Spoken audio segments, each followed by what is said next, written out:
Bukas pa rin ang posibilidad para sa Witness Protection Program o WPP para kay Curly at Sara Diskaya.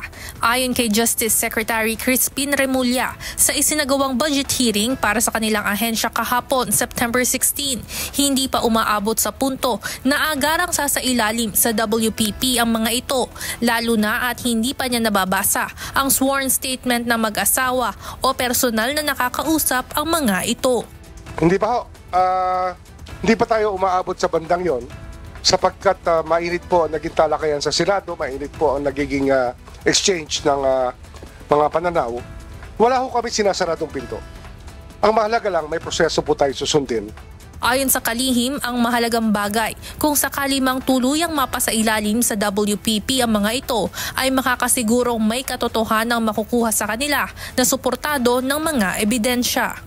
Giit ni Justice Secretary Remulla, dahil aalagaan ng kanilang ahensya ang sinumang nasa ilalim ng WPP, dapat makapagpalabas ng kumpletong testimonial evidences mula sa mga ito.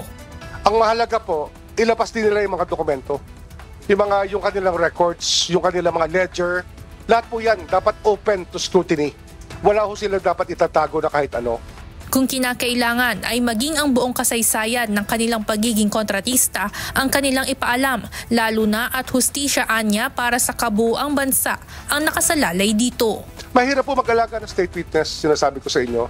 Kasi ako ho, I take it upon myself to talk to these people and to know their state of mind, their security. And I spend a lot of time doing this even on Sundays.